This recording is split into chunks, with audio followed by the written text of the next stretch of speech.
Welcome to the Pastured Pig Podcast, where we share the successes and challenges of raising pigs on pasture. We talk to producers all over the country, from small homesteads to large commercial pasture operations. Whether you're new to pastured pigs or have been raising hogs for decades, we hope you hear new ideas and new perspectives on pasturing hogs. Here's your host, Troy McClung. Hello, everybody. Welcome back to another episode of the podcast. Excited to have another episode here, and kind of feel like I'm getting in a groove now, having episodes come out and on a regular basis. So I probably just jinxed it by saying that, but excited to have this next episode out. This one was a fun one. I always like talking to Carl. Carl is. Conversation with him is like hanging on to a flagpole in a hurricane. You know, he's just got a lot of good info out there. He's just ready to hit the ground running. So love to have half of his energy. But talking to Carl about his book that he's just released recently, and that's Pork for Profit.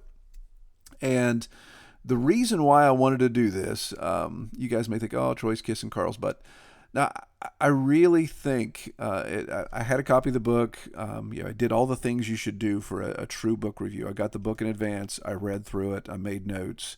And I got to say, this is a tool to put in the toolbox if you're going to go in this direction. If you're looking at value adding your farm to provide hog roasting, to go in the hog roasting business. Carl explains a lot of things. It's step by step in the book, and he explains a lot of things that he's learned through, bad experience, or he's learned through some tough trials that's cost him money or cost him profit. So he's throwing all this out, being completely open. So you guys, if you're starting this, you can avoid the same pitfalls that he's experienced. So to me, it has great value to it. So that's why I present it. Just like we talk about anything else, as a new tool that somebody's using or a new process or a new way they're managing their farm, we want to share that for people to be able to experience. So hang on, strap in. You got 40, almost 50 minutes of Carl, and he's the whirlwind. He's the Tasmanian devil coming through the podcast, but it was a really good discussion, and I'll catch you guys on the backside. Today, we are going to the central part of the country, and we are going to talk to the illustrious Carl Blake, who has 16,000 things going on right now, and we're going to talk about just one of those. So first of all, welcome, Carl. Thanks, Troy. I really appreciate you having me here again. All right, yeah. So Carl's not a stranger to the podcast. He's been on, and I got to say, I always got to tip my hat to Carl. He helped me get the podcast out there using the Facebook group and the large reach that he has, and he's the reason why we kicked it off and was able to get the audience that we have. So Carl, first of all, appreciate that, man, and appreciate you supporting everybody that's trying to do pastured piggery around the country, and appreciate you kind of being the champion of that. Well, I really appreciate you guys for getting the word out. I mean, you have no idea how many people actually tell me how much they appreciate your podcast and stuff. So awesome. I'm just, I'm excited that you're doing it and it's been successful to this point. And there's so many people out there that need to learn the truth, learn the best ways and best practices. And this is one really good way to do that. Yeah. Appreciate that, man. Awesome. Well, so for the people that have been living under a rock that listen to this podcast that have no idea who you are, which I said before we started recording, was probably a very small percentage. How can you summarize Carl Blake in 60 seconds? Well, let's see. I think the best way to summarize what I do is that, I started off as a computer engineer, and then later on in life, I decided I wanted to eat delicious food. And then I couldn't understand why our pigs in the United States were so pathetic and why we couldn't even have our own prosciutto. And I'm a big prosciutto snob. So I've always loved prosciutto. But I discovered I could only get it outside of the United States. And I'm like, we have more pigs here in the United States than anybody or any nation should be allowed to have. And yet, we have the worst prosciutto and the worst pork on the planet. And I made that apparent on the Stephen Colbert show when they said, well, what is it about U.S. pork that you don't like? And I said, U.S. pork sucks.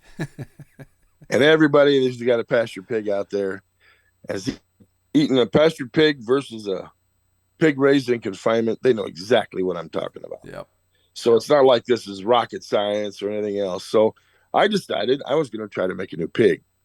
So what I did was I did a lot of reading and research because I had a bad accident, broke my neck, my back, my arm, broke my face, broke everything. And so I decided to do a bunch of research during my rehabilitation. So I went back to the farm. That's where that's where all the work is done. I planted 3,000 tomato plants. I planted 10,000 green beans, and every single tomato plant grew. We were leaving out of the place with truckloads of tomato plants and green beans, and I started raising pigs again, and started doing some crossings and tried to build a better pig. But then I decided I want to recreate the pig from Germany called the Swabian Hall. And you can look the pig up by the name Iowa Swabian Hall. And what we did was recreated that pig from Swabian Hall, Germany, that won 4 World's Fairs, was created by a king. You figured, hey, it's good enough for a king, and 4 World's Fairs, it's got to be good enough for us in Iowa. Right, right. So I recreated that pig, and then I entered it in the Kushan 555. We went on to win the Kushan 555 6 times. That's 5 pigs, 5 wines, and 5 chefs in the biggest cities in the United States. And they pair your pig up with the wine and the chefs, and they have a big contest. Well, we won that 6 times. Then we were asked to be on the Andrew Zimmern show. So I roasted 8 pigs for Andrew Zimmern over a period of 2 days while they did filming. We were on the Bizarre Foods show. And then Mike Rowe asked us to be on Somebody's Got to Do It. Mike Rowe came in. He was supposed to be on our farm for an hour and 15 minutes, and turns out he was there 11 and a half hours. Oh, they're kidding. So yeah, it was really cool. But then we got invited to be on the Stephen Colbert show, and so I took 2 piglets out there to the Stephen Colbert show, and then from there we ended up doing a series for National Geographic called Little Pig Man, and so our pig went on to do crazy things. The first year of Charcuterie Masters in New York, we took first place with our Swabian Hall. We beat the guys from Spain. We beat the Iberico from Spain. Yeah, wow. At the Charcuterie Masters. So, we went on to do some crazy things with our pigs. And so I also did a lot of roasting, and I did a lot of roasting. So then I developed a thing called the American Hot Box, and the American Hot Box was a means of roasting a pig in 4 hours. We could roast a 100-pound pig in 4 hours. Most everybody else is out there roasting pigs in 12 to 24 hours. That's just too long. Can't make any money at it. So we wanted to develop the hot box so farmers could make money. And during that period of time, I also developed a thing called the American Fodder Box, which we actually used that to raise feed pigs and goats and sheep and everything else out there. Which refined our feeding, increased our nutritional content, and did amazing things for farmers. So now what I'm doing, I finally came down to where I've written this book that we're going to talk about today. Yeah, awesome. And so this book is just about about roasting pigs and the business of it, and how to add pig roasting to your farm and increase your. I mean, you can any pig farmer raising their own pigs can make anywhere from $1,500 to $5,000 a month extra money for your farm just roasting pigs. Yeah, and that's the whole thing. So try to supplement your income on your farm and keep you alive. Exactly. Yeah, and that's a perfect segue to this, Carl, because I want to present to all of our listeners. So yeah, what we're talking about, Carl just published Pork for Profit: The Business of Whole Hog Roasting. And so this has been a labor of love for him, and he's put this together. And to, I don't want to parrot what he just said, but I think it's important to point out that for hog farmers, for people raising pastured pigs, this is an incredible way to supplement your income and to just continue to value add your product.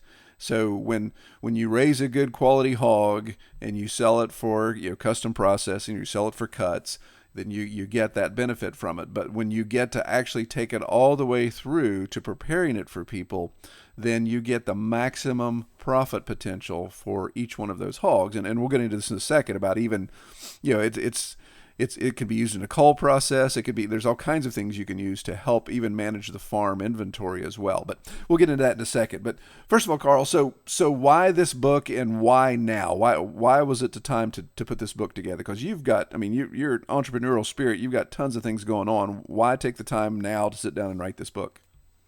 Well, this book should have come out 11 years ago. Right.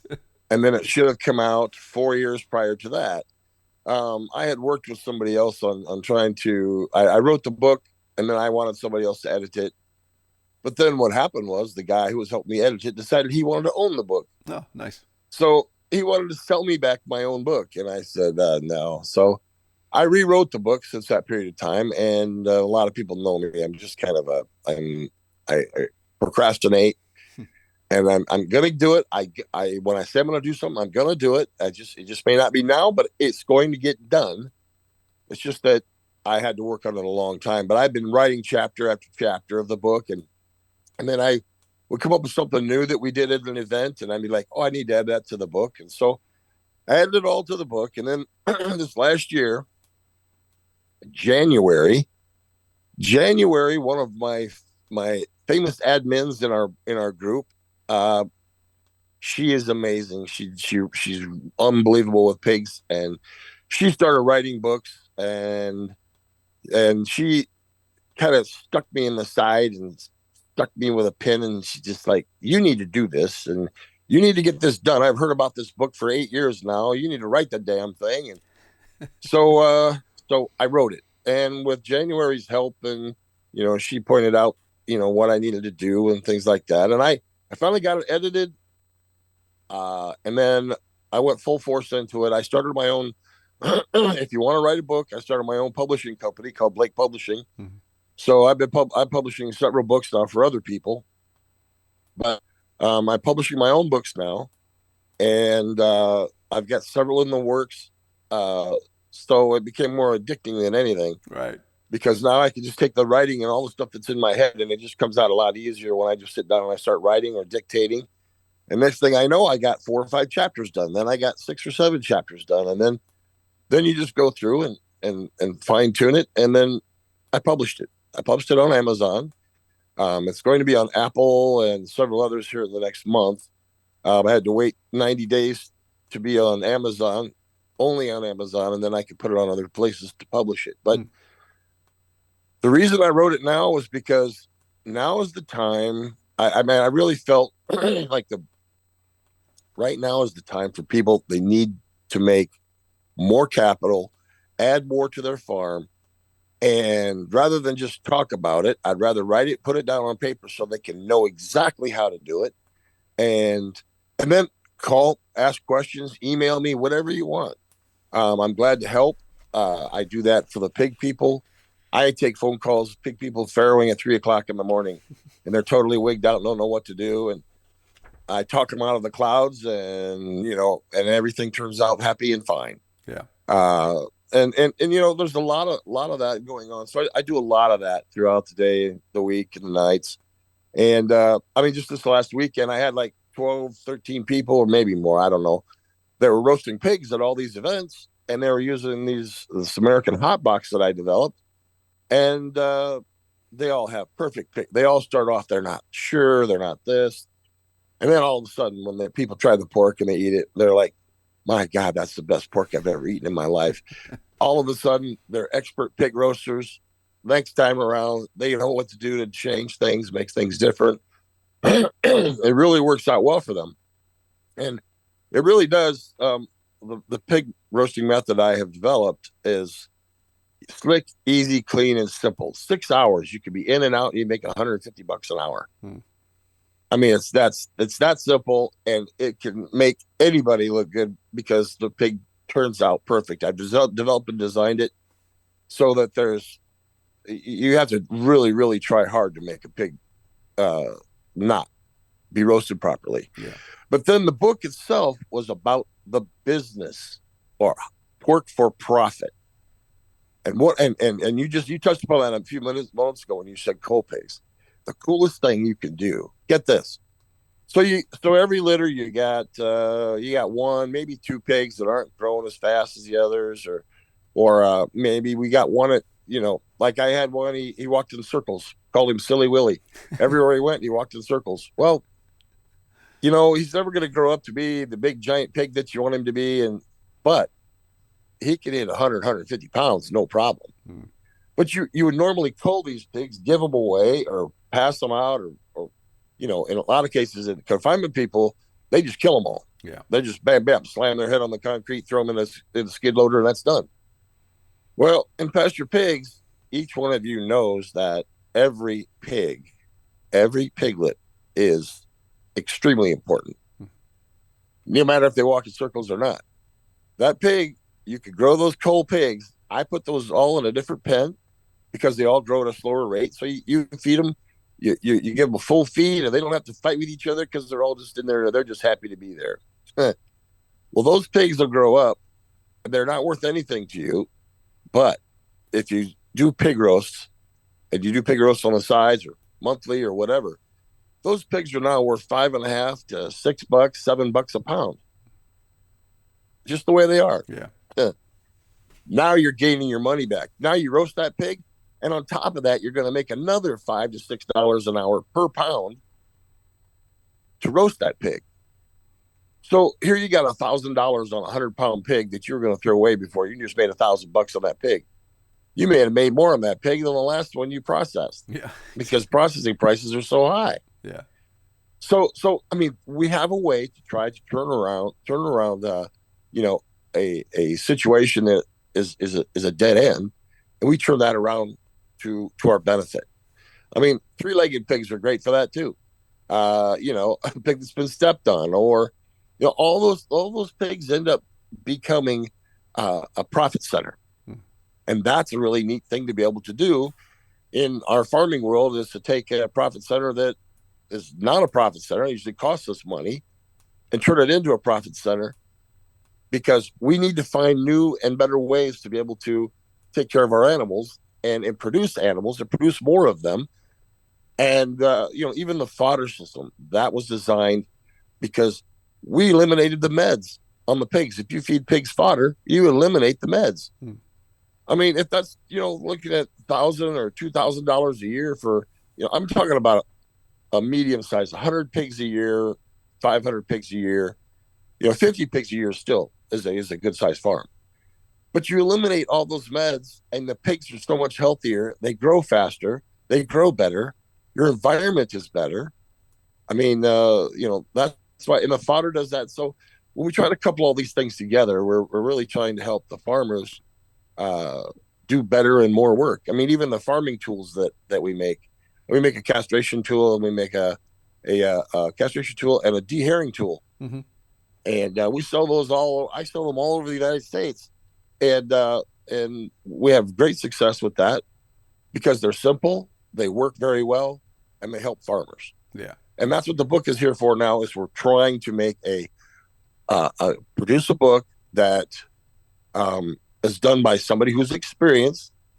I learn by trial and error, or mostly by failure, or getting my tailpipe burnt, or my hand burnt, or something else. But everything is done by trial and error. And the book is actually designed to take all of the crap out of it and distill it down to just the important parts that you need to know, so you can go out there and make a bunch of money on a weekend. I mean, this last weekend, I did a big party. They called me on Wednesday. I only had 2 days to prepare, but I made $2,300 on Saturday. Yeah, wow! Just because I roasted 2 pigs. So, I mean, now that I've got this booklet that tells me exactly how to do it from beginning to end. It even has some forms in there and other things, and this thing is actually designed uh, to give you from beginning to end on how it's supposed to happen. So um, Yeah, and I want to jump in that's how there. it's going. Yeah, and I want to jump in Yeah, there and interrupt you real quick because that's a key point. So, looking at this book, so Carl sent me a copy of this book a couple weeks ago, and it's over 200 pages. And before you freak out and say, "Oh my goodness," I sat down and read that in two sittings, just sitting on the porch because it reads so well. It's so quick. It's I just appreciate balanced. that, man. Yeah, it's balanced really well. I mean, it's one of those things. There's no fluff. That's what I love about it. And I think when you look at somebody that's writing something based on theory. I've got this cerebral approach to how to do this versus somebody that's been in the trenches and doing it. I told Carl before we started recording, I said I really like to call this an owner's manual, but I don't want it to make it sound like it's dry like an owner's manual. But this really is a step-by-step guide on how to create a business of roasting hogs and then actually how to do it step by step. I mean, he gets into the details of loading your truck a certain way, making sure you clean this item, make sure you've got these permits, check with these people about this process, and then as you go further into it, even his experience and his benefits of marketing and even setting your pricing. So it's just a really good read if you're looking to stick your toe in the water here. So he answers a lot of the questions about how do I do this or should I do that. It really drills down into it. So it's kind of like he takes you along with the book. He's taking you along on a hog roast, and looking at the examples, it was like, okay, so we're going to somebody's wedding reception. We're going to roast a hog, and we've got these details, and then he addresses the variables. If somebody wants you to plate the meal, or if it's going to be a buffet style, or it's going to be a single serve, all these type of things, he addresses those, and you can just tell each chapter you go through, it's like, okay, yeah, he's experienced this. Yep, okay, yep, he's gotten stepped on by this, or he's gotten kicked in the balls because of this type of thing, and he's giving you a warning. Okay, yeah, I got kicked in the balls from this before, so I'm going to tell you, here's what you need to do if this comes up. And I really that's the thing I've noticed about Carl, and I really appreciate it in the couple years I've gotten to know him, is that he really is just an open book. And you ask him, he's going to tell you. He's not trying to, he's not Colonel Sanders here trying to hide the secret recipe, and really just shares this stuff with you. So with a 200-page read, it is something that goes really well. But I can see this. It was funny, Carl, when I was reading this, I'm thinking, okay, how many people have gotten this book already? They're starting to get it going. I see this book with all kinds of sticky notes in it, highlighted, and sitting on the dashboard of somebody's truck when they're going to their first hog roast. It's like, okay, what'd Carl say to do here? So yeah, I really think that's pretty cool, and it's just there's just no BS in it. There's no Well, fluff. There's no theory. It's just step by step. Here's how you do this. So it's really cool. I really appreciate that, and I guess one of the things that's really key is that I every hot box that I sell to people and every pig roast that they do, if they all I have them all make sure they call me first before they get ready to do the pig and everything, because I can walk them through how to prep the pig at the butcher shop, how to get all that stuff done. I tell them all these things. I help them with every one of their first pig roasts, and then walk them through how to get all that done. Yeah. And it makes it so much easier for them that it's really a good thing for them to feel comfortable about going into doing it and feeling comfortable that, here, I can roast this pig. This isn't a problem. Yeah. Yeah. So, I mean, I do that all the time, and I walk them through it, and then at the end, I have them give me pictures of everything.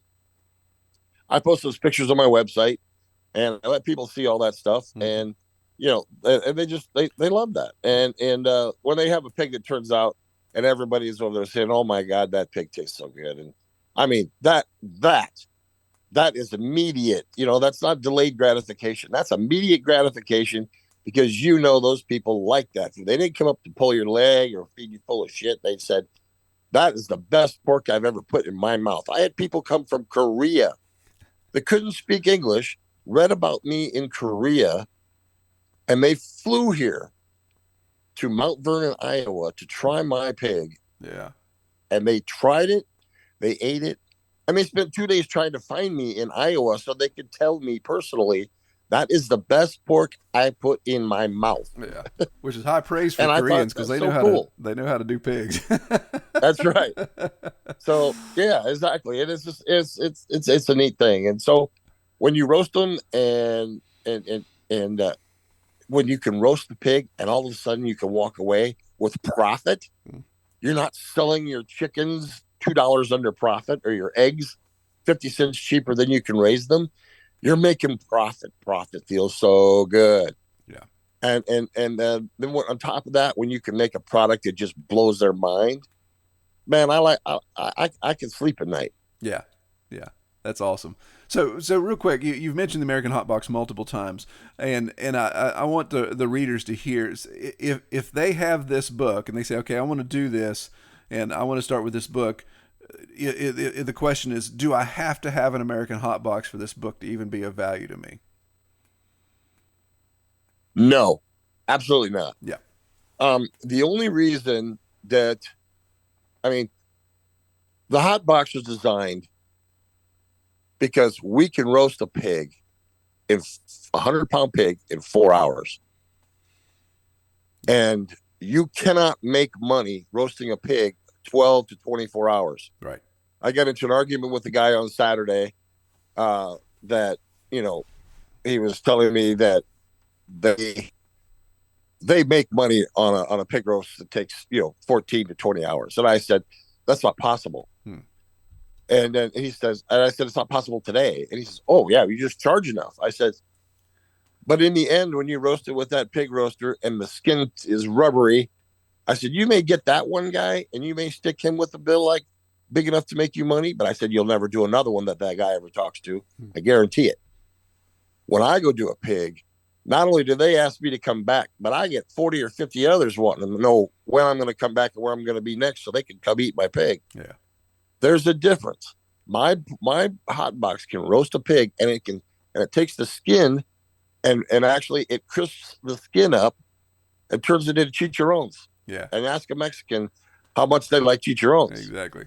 That skin with a little bit of garlic salt on it is like, it's heaven, man. It's cotton candy. Yeah. And so these smokers and all these big drum smokers, they can't do that. Their skin ends up being giant rubbery. Literally rubber. Nobody can eat that, and nobody will eat that. But yeah, it allows us to make money in a short period of time. From the beginning, it's 6 hours. You walk in, you got 1 hour to set up, get everything on fire in 20 minutes. The pig is on fire 4 hours later. You turn the pig in 3 hours. 4th hour, the pig is done. You serve the pig over the next hour. You pack up your stuff and leave. Yeah. You just made $150 to $200 an hour. Yeah. Well, that's what, and that rocks. Yeah. Yeah. And that's what the details of the book. And that was, obviously a leading question there that, you do address that, okay, if you're using the American Hot Box, do this. If you're using a traditional smoker or cooker, do this. But what I like about it is because of the experience, you go through and say, okay, here, while this isn't a commercial for the American Hot Box in the book, you go through and say, this is why I built the box the way I did, because with a traditional roaster, this rusts out, or this gets this starts to decay or deteriorate, and so here's the issue. Right. So here's where you're investing more money in a roaster that's taking you a lot longer because they're subpar, they're built inadequately in these areas, and you kind of go through and explain that. But then I really like, and this is the thing. It just points back to experience. It's like, okay, you've only been able to do this because you've experienced it, but the opportunities of some of the stands you have. So if you're taking the ashtray off or the grill off of the American Hot Box, you've got a stand over here. So bang, put it on the stand. If you're going to actually do the carving, instead of setting up a carving station, they've got a cutting board accessory that you can slide right on top of the hot box. So absolutely, So it's just that thing where it's like, okay, if I can just picture you standing there and saying, okay, how do I make this better? Bang. Okay, so after each roast, you're like, how do I make this more efficient? Bang. We're going to add that to the accessories. We're going to add that to the options. We're going to keep changing Absolutely. the design of the hot box, and it's just and you just see that. I mean, it just comes out in every single page. It's like, okay, we did that. And I love how you even talk about gloves. Don't use silicone gloves because of this, this, and this. Use these type of gloves.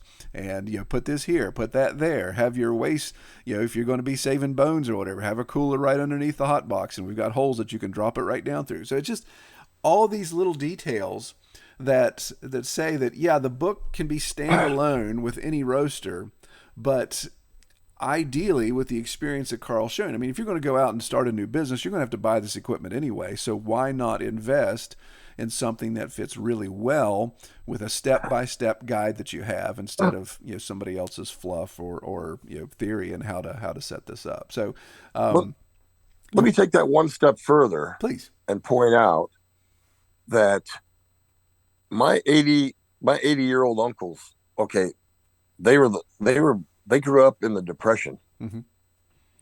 And when they said, well, if you're going to build something, then build the damn thing right. Yeah. Don't screw around. Don't play no games. Build the goddamn thing right. So the first time you don't have to build it twice, and it'll last as long as you live.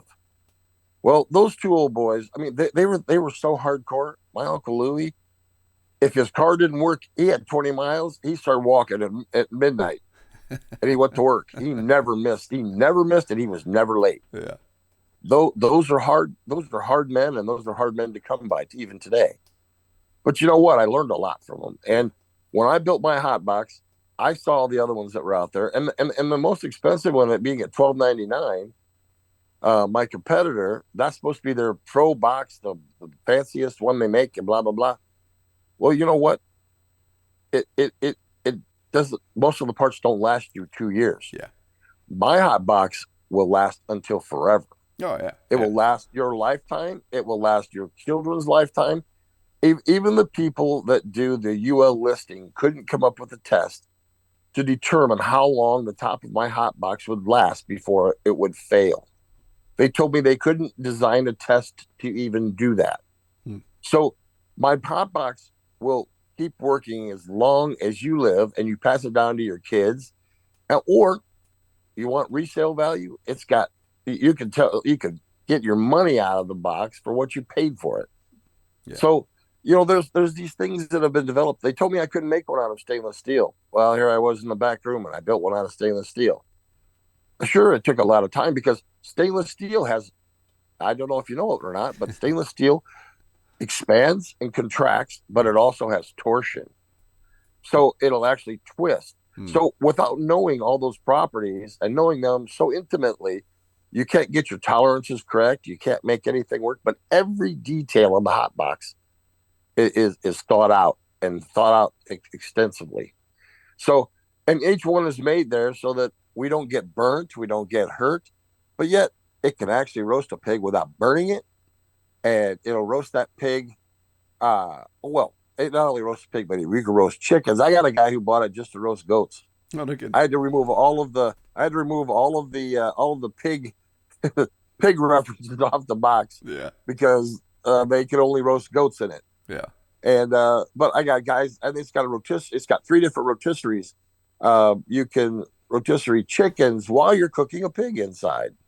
And I got a guy who puts like 30 chickens inside and on the top, and all he does is roast chickens every week. Wow. And so there's so many.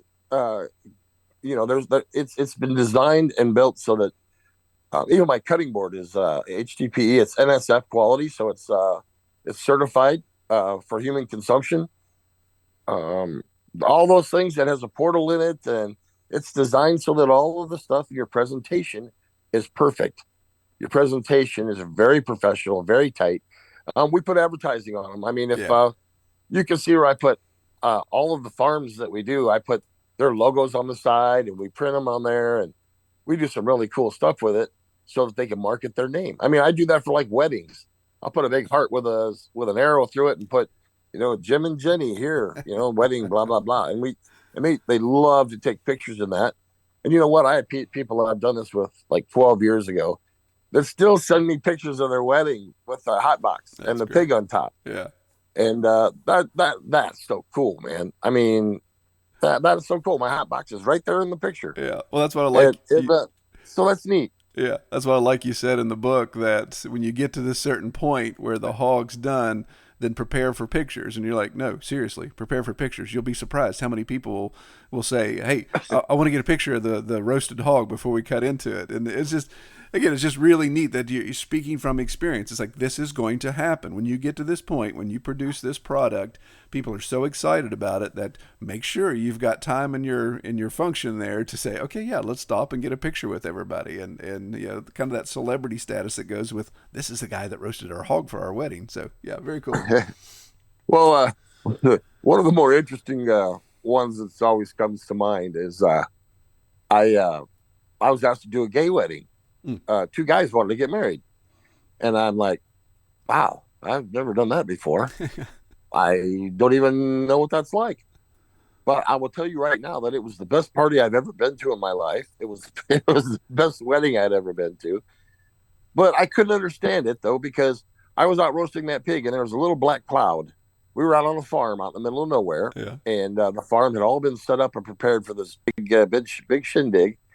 And this little black cloud came from nowhere, and all I could think of is, well, maybe I don't know, nature's coming together and whatever. But this little black cloud came over and just rain just drenched our party, No kidding. and it put my hot box out. I mean, it literally put it out. I couldn't. There was no place to put it except under the oak tree. But apparently, that didn't work either because it just shut my hot box right off. Wow. And that was, and I thought, is this because it's a gay wedding or something? Is God like raining on us for this reason? And all I could think of was, no, it was to teach me how to actually keep that pig going and make sure that pig got done on time when I said it was going to be and when they wanted it to be. So yeah, that was one of the moments where I learned I had to figure out a way to uh, get that pig back on fire and still get it finished for the event. Yeah. Yeah. And we did. We didn't miss a beat. We got that pig served. It was a great party. I had the St. Pauli girl sit on my lap, and I thought that was great till I saw her 5 o'clock shadow, and but she was so pretty. But then all of a sudden, that 5 o'clock shadow, I was just like, oh my god, You're killing me. But because I'm not a gay guy, but I have a lot of gay friends and gay and lesbian friends, and I thought it was hilarious. We just had a great time, and you know what, the the married couple, they live in Nashville, Tennessee, and we are still friends to this day. And they're the nicest guys, and they have the greatest business and stuff going down there. And I mean, they still talk about every year. They talk about their wedding, and they still talk about the pig, and and it's a really neat way of bonding with people and getting to know people and lifelong friends and stuff too. I mean, the weddings are your biggest moneymaker. Yeah. I did a wedding for a Department of Defense, a guy who actually was he sells equipment for the Department of Defense to other countries. His daughter got married. I got $1,000 tip.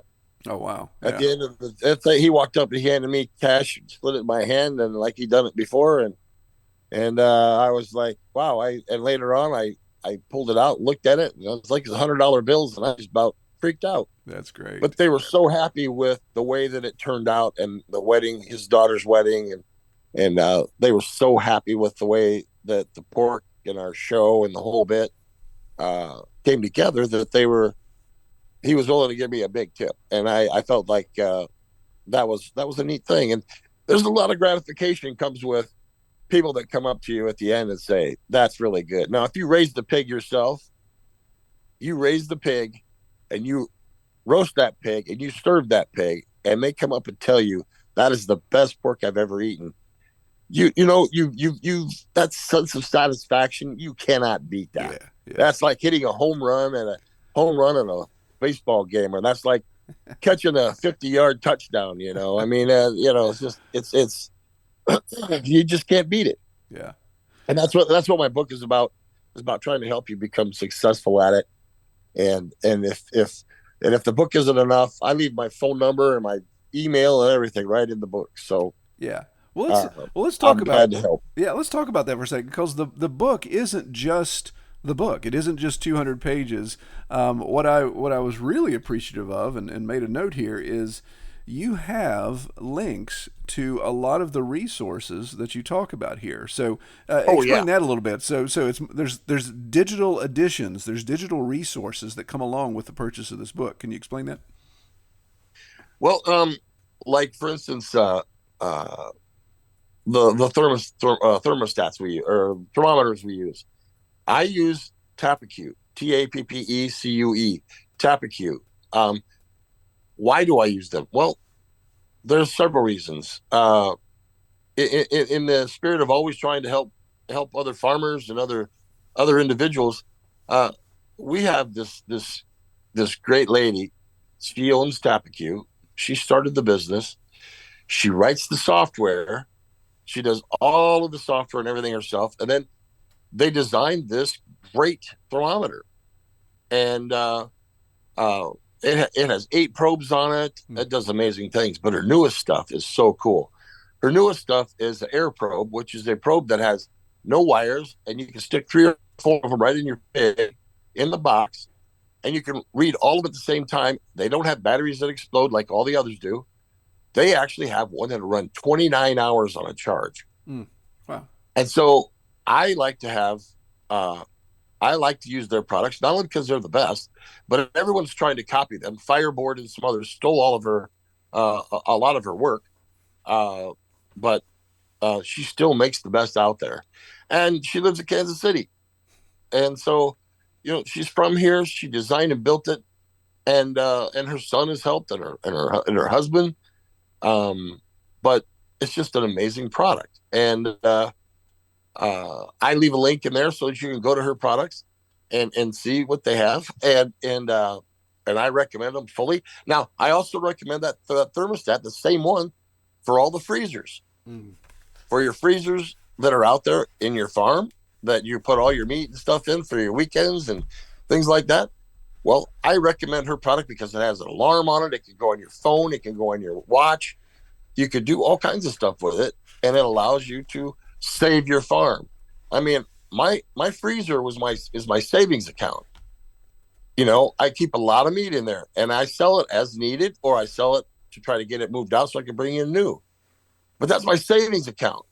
If someone leaves the door open, and I won't tell you how I know this to be true, if they leave the door open twice and lose $6,000 worth of meat, and they don't die, you're hoping that they do, but you lose all that. All of a sudden, all the money you need for the next 3 months is gone. I mean, and I know this for a fact. Yeah. But without that thermostat, you won't know, or that thermometer, you won't know that. But adding that to your farm actually gives you some sense of security when you know darn good and well that you don't have much sense of security on the farm. Right. Right. I mean, you can put that electric fence in, and you know that thing doesn't have one ground on it, but then you didn't know that Bubba John was out there and he dropped the rake on it, and now the electric fence ain't working because he left the damn rake laying across your fence. Well, see, all these things happen, so we try to mitigate a lot of that. And so what I do is I put these links on there. I think there's other links in there too for like Rodrigo Duarte. Rodrigo sells suckling pigs, Ibericos, and Puro Alentejanos, and Bizarro. These guys are actually out there selling pigs that are pure from Portugal, Spain, and Brazil. And so you could go to them if you needed to get something for a really, really crazy event, and you can actually get those here in the United States. Yeah. So and I was going to say one other thing too, that one of the things, the chapters, the book is only 200 pages, but I left out one whole section that I can't even believe I didn't put in there was roasting suckling pigs. I don't have anything on suckling pigs, and I've just got a new suckling pig roaster that we just completed manufacturing last month, and we're selling a lot of them to Portugal now. But these are a smaller roaster, but it's built designed just to roast a suckling pig in 2.5 hours. Wow. And it's totally amazing. But I left out that whole section of the book, and I can't believe I left that out. But that's the nice thing about the book is that if you bought it once, you can always go back and download the new revision. Yeah. And the new revision and the next revision I'm going to have, I've written down several different things that I after publishing the book, getting it out there, and I could get out of that bubble and look at it objectively. I left some things out. And so that's the neat thing is that the update book will also have, a whole section on just suckling pigs and discuss why, hows, and all that kind of thing. But it's going to be an ongoing thing, and so it's ongoing for business and everything else as well. Yeah. I think there's some other links in there too. Yeah, that's what I'm looking at right here, Carl. So, like in the appendix, in the section 2 section, you've got these downloadable elements, and it's titled Forms, Lists, and Other Helpful Things. So here's just the bullet points of what you can download: after service checklist, regular and short proposal templates, helpful websites, recipes, sample menu, sample contract, startup gear list, prep sheet, event day sheet, marketing one sheet, and a business plan. And so all of these documents are downloadable. So as you build this business, you say, well, I'm not quite sure where to start with my contract for my customers. What should I say, or what should I make sure I don't leave out? Bang, you've got the sample right here. You can just go in, change your name, change some of the little basic details, and you've got the boilerplate language you need there for those contracts. Absolutely. Yeah. Yes. Awesome. Yeah, and again, we try to make it as easy as possible, but at the same time, take care of some of those things so you feel more comfortable doing it, and you don't feel like, well, what do I do here? What do I do there? Well, we've already answered that question, and we've already given you samples. And if it's not something, pass it on. Go to the next thing. It's just we're trying to make it easy for you. Yeah, yeah, and so you said something there. Easier. Yeah, exactly. And you said something there that's key, that this book is kind of a living, breathing document. If you purchase it, you're going to be able to download revisions and updates and those type of things, along with the value-added documents that are already included. And like I said, Carl, like he said, he's got his contact information right in the book, so you have the ability to email the author and ask him, hey man, I don't know what the heck I'm doing here. Can you help me with this? So yeah, that's it's kind of weird. I'm not into this stuff, but I've had people send me the book just so I would cite it and send it back to them. Yeah. And I'm not one of those, because I was in all those TV shows and stuff. I was in all those TV shows. I became somewhat of a celebrity, I guess, because, people see me. Two black guys in New York saw me on the street and they said, "You're the pig man. You're the pig man." They recognized me in New York City. Well, you stick out a little bit in New York City, I would think. So I was like, what? And so I got in my truck and trailer, and I drove to North Carolina. I went there to pick up a special awesome ball board that I had been waiting for. And I pulled into a Lowe's because some of my trailer was falling apart. The lights were falling off. And I went into Lowe's. Two guys stopped me, and they said, hey, you're that guy. And I go, what guy? You're that guy. You're the pig guy. And the other guy goes, yeah, that is him. And I said, no, I'm just, no, I know you're the pig guy. Yeah. He says, I got a picture of you. And I'm like, what? And he says, man, we want your autograph. And I go, my what? I've never autographed anything for anybody in my life. That's hilarious. And I said, oh, man, I don't do that. And they said, oh, you some kind of, what are you, some kind of actor? Are you one of those snobby actors who won't sign? I said, oh, no. Give me whatever. I'll sign it for you. I'm like, I'm not an actor. And they wanted my autograph. So I signed their damn checkbook in North Carolina in the middle of the night while I'm getting parts. And I don't know nobody in North Carolina. I just drove there. That's hilarious. So it was hilarious that, and it's people send me their books and they want me to sign the book. And I thought that was really kind of cool. Yeah. So cool.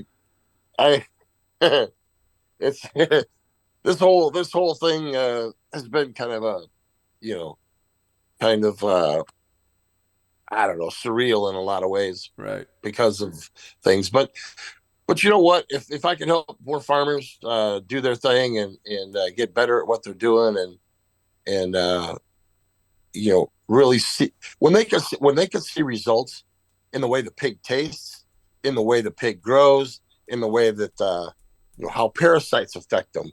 All of it. I mean, if the people just it's just amazing to watch all of the people in our groups are growing. And I can point out all the successful ones that started way back, 10 and 12 years ago that are still doing it today, that are still hanging in there and they're making money at it. And they wouldn't give up our group for nothing just because they've been able to be successful and take to heart everything we say and do and work with. Yeah. I mean, that doesn't make me no expert, and I'm not, and I don't know everything, but the things that I do know, I know pretty good. Yeah. So, Good but stuff. I appreciate the podcast has done a really good job, I think, of getting the word out there, because you have a lot of people that listen to your podcast that don't comment or don't say anything, but they're listening.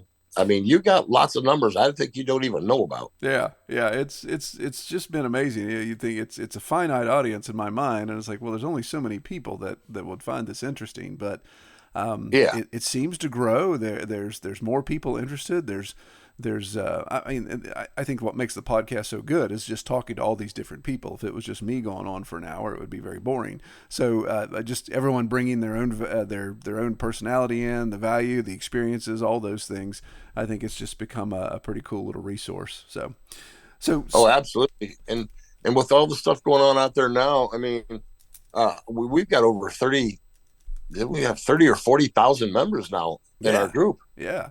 I mean, even my beginners group has almost 20,000 people in there now. That started off and only had 5. Yeah, that's fantastic. And yeah, so I mean, we've the numbers are there, and they seem to fluctuate, but they come and go. But we do get a lot of people that hang on and stay and become part of it. Yeah, it's a very and there's a lot of people I can't. I only know them by name. I've never seen their picture. I don't even know what they look like. I couldn't pick them out of a lineup. Yeah. But I do know them online, and it's been very good to have, get more and more. I mean, I think I got like 20 admins now. Yeah. And, I only had 3 people doing the admin work, and then it ended up just being me and another person. But I started asking people that popped up and became, more vocal and answering more and more questions. And I asked them, would you become an admin? And we've got quite a number of admins. Well, we couldn't run it without all the admins because we get like 1,000 people a day that want to get online or want to join the group. Yeah. It's just crazy. Right. Yeah. You got to filter out the riffraff for sure.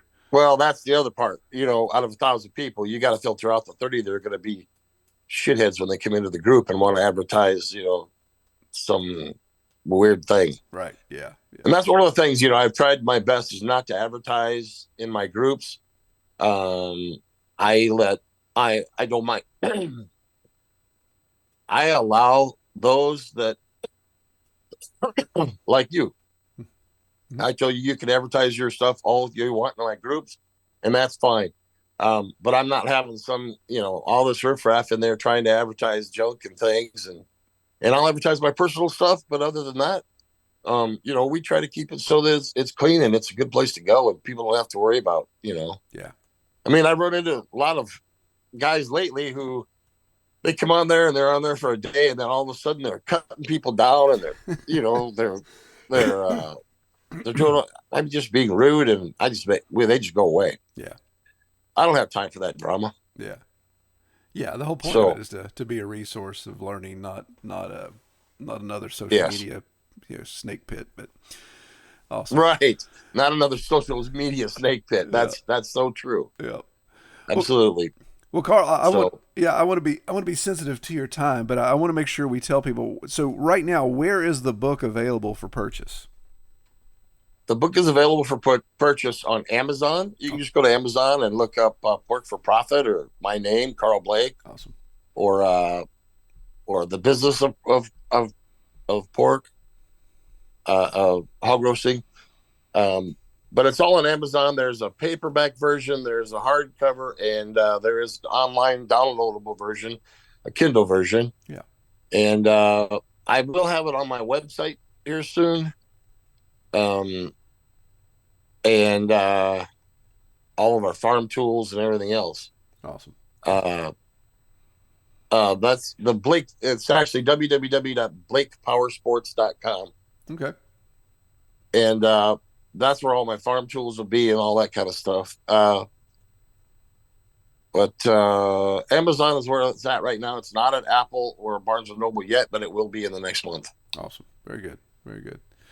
Well, man, I really appreciate you taking the time to come on the podcast. I know you got a ton of stuff going on, and appreciate you sending me a copy of the book that we can go through. And it's just been, like I said, I've been very grateful for what you've been doing for the industry and what you've been doing for all that we're trying to do in pastured pigs, and I think it's just great that you're a part of that.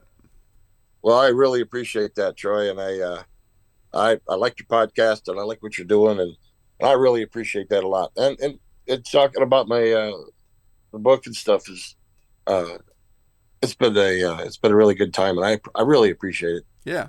Well, I think it has great value to all of our audience, so it's a no-brainer to talk about something that's just another tool for people to use. So I like it. Well, thanks, bud. I appreciate that. All right. Well, I'm going to let you go, man. I pray you have a great week. You too, bud. Take care. All right. We'll see you. All right, so there you go. I really appreciate Carl coming on the podcast. Good discussion there, and obviously, my goodness, guy's got a ton of stuff going on, and really appreciate his take on pastured pigs and his willingness to share that information, good and bad. He's an open book when it comes to that. So appreciate that. All right, well. As far as interviews and podcast episodes go, we've got some in the queue to schedule. So if you've reached out to me, then know if you haven't heard back, maybe ping me again, because I've responded to everyone's requests so far.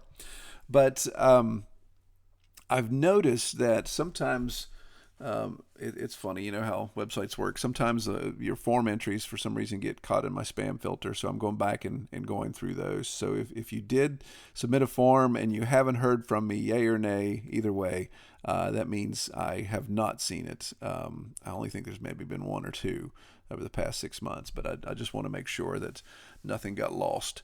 So be sure to reach out to me, troy@redtoolhouse.com, or use the pre-screening contact info on the Pastured Pig website. And you can check that out.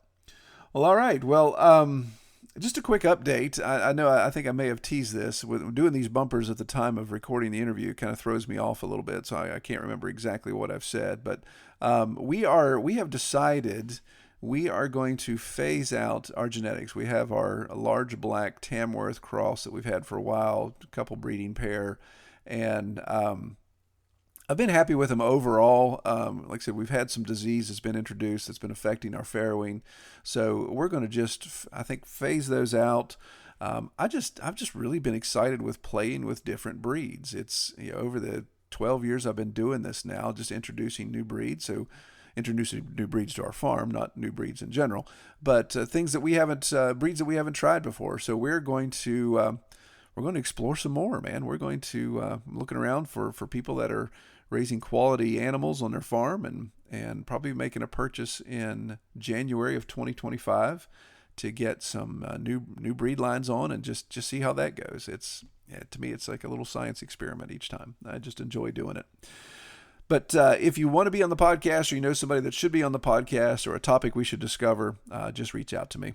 Well, I pray you all have a great week, and thank you so much for listening. Take care. We hope you have enjoyed this episode of the Pastured Pig Podcast. To learn more about our podcast, or to submit topics or recommend guests for future episodes, visit redtoolhouse.com.